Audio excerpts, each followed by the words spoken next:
Sejam bem-vindos ao Cascais em Direito. Chamo-me Célia Lopes, tenho 25 anos, sou licenciada em Direito e mestranda em Direito Forense e Arbitragem. Decidi criar este canal de YouTube de ínteto educativo com o apoio de Cascais Jovem através do programa Bolsas de Promoção de Talento Projeta-te. Tenho como principais objetivos a criação de conteúdo simples, prático e dinâmico sobre as temáticas de Direito numa vertente de complemento de estudo.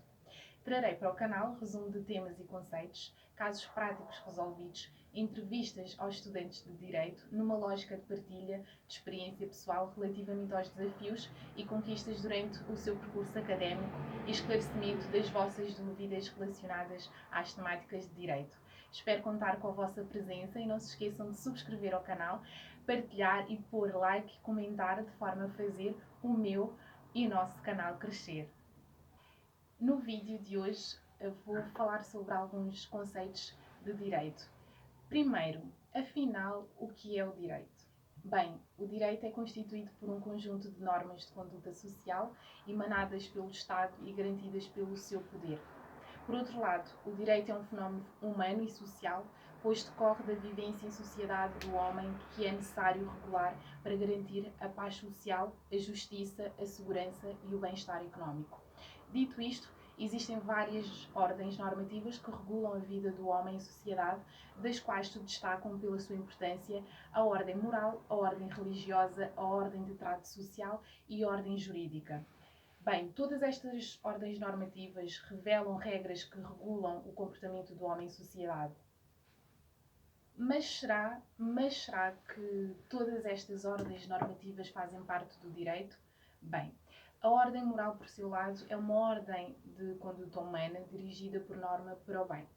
As regras morais são impostas ao homem pela sua própria consciência, de tal modo que o seu incumprimento é sancionado pela reprovação emanada da sua própria consciência. Por exemplo, o arrependimento, o remorso, a ira, a raiva, etc. As regras de ordem moral distinguem-se ainda das regras de direito através do critério da coercibilidade. As normas jurídicas são suscetíveis de aplicação coerciva, enquanto as morais não. Há normas morais que são coincidentes com o direito, por exemplo, não furtar, não matar. Também existem entre a moral e o direito situações de indiferença, por exemplo, regras de trânsito, sociedades comerciais e de conflito, por exemplo, despenalização do aborto em determinadas situações. Já a ordem religiosa neste caso tem a função de regular as condutas humanas em relação a Deus. As suas normas têm proveniência divina. O não cumprimento das normas de ordem religiosa leva a punições extraterrenas, por exemplo, punições ou castigos depois da morte. O direito, no caso, apenas se limita a garantir o livre exercício da atividade religiosa sem assumir o conteúdo das normas religiosas. As normas de trato social destinam-se a permitir a convivência mais agradável entre as pessoas. São normas de trato social, por exemplo, as regras de etiqueta e boas maneiras, basicamente regras de cortesia. Estas regras surgem espontaneamente no meio social. As regras de trato social, por outro lado, se não forem cumpridas, não põem em causa a subsistência da sociedade. Contudo, todo aquele que não as cumprir está sujeito à reprovação social. Para o direito, estas normas de trato social são indiferentes. Quanto à ordem jurídica, podemos dizer que ela é constituída pelo conjunto de normas jurídicas que regulam a vida do homem em sociedade. Estas normas provêm de uma autoridade com competência legislativa.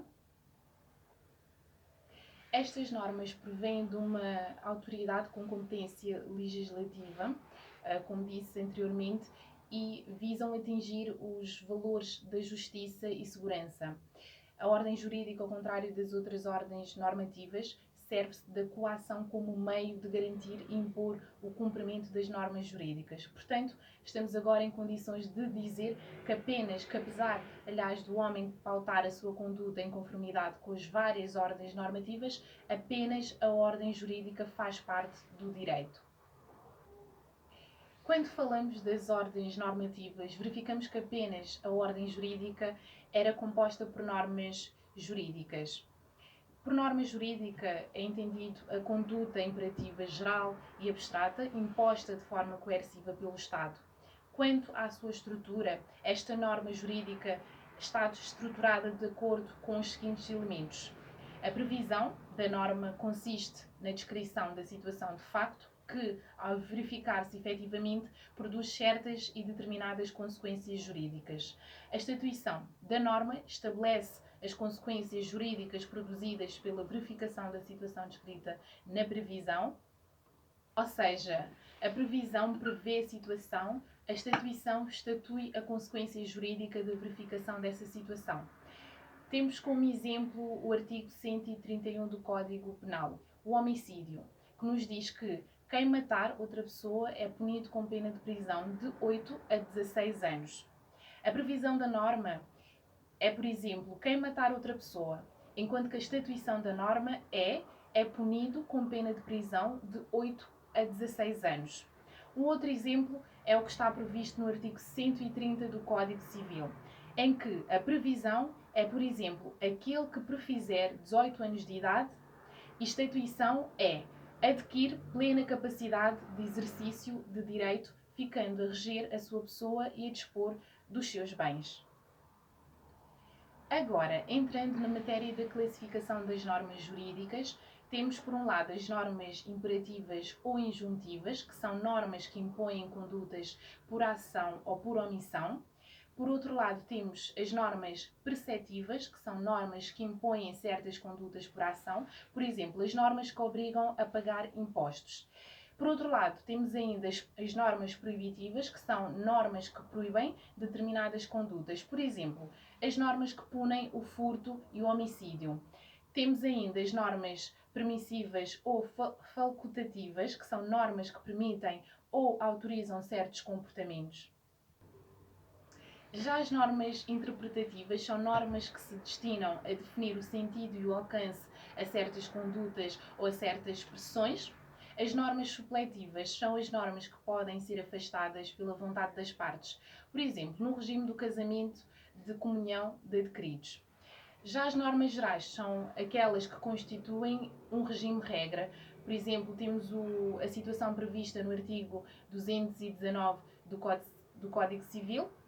Por outro lado, temos as normas especiais, que são normas que, sem contrariarem o regime-regra, estão contidas nas regras gerais e vêm adotar estas normas a circunstâncias particulares. Temos como exemplo o direito civil e o direito privado comum, que é a norma geral, o direito comercial, que é a norma especial.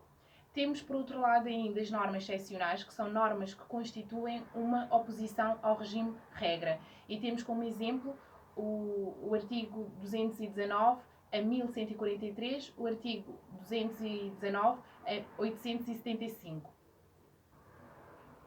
Por seu turno, as normas universais são aquelas que se aplicam em todo o território nacional. As normas regionais são aquelas que se aplicam nas regiões autónomas da Madeira e dos Açores, por exemplo, o Decreto Legislativo Regional. Temos ainda as normas locais, que são aquelas que se aplicam no território de uma autarquia local, por exemplo, as posturas e regulamentos locais. Temos, por outro lado, as normas autónomas, que são normas que por si só têm um sentido completo. E, por fim, as normas não autónomas ou remissivas, que são normas que por si só não têm um sentido completo. Falta-lhes, de certa forma, toda a parte da previsão, toda a parte da estatuição. Agora, entrando para a matéria das fontes de direito, as fontes de direito, em sentido técnico ou jurídico, consiste nos modos de formação e revelação das normas jurídicas num determinado ordenamento jurídico. Assim, as fontes do direito podem distinguir-se em fontes imediatas ou diretas do direito, que são aquelas que criam normas jurídicas, e ainda em fontes mediatas ou indiretas do direito, que são aquelas que não criam normas jurídicas, mas contribuem, aliás, para a sua formação. São enumeradas tradicionalmente 4 fontes do direito.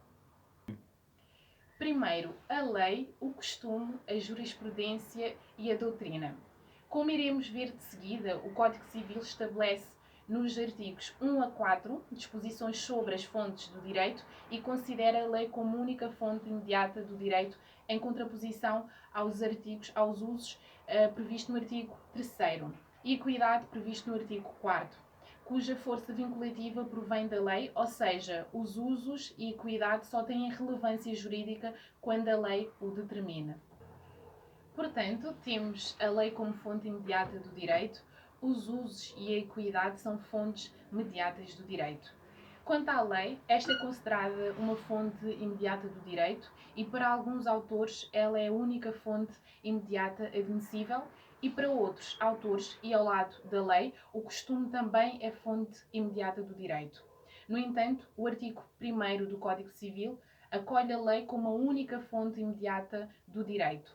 Portanto, a lei como fonte imediata do direito cria normas jurídicas com caráter vinculativo emanadas do órgão dotado de competência legislativa. Por hoje é tudo. Muito obrigada pela assistência. Conto convosco no próximo vídeo. Não se esqueçam de pôr gosto, comentar, deixem as vossas dúvidas aqui nos comentários e também partilhem muito o canal, de forma a fazer o nosso canal crescer. Fiquem bem!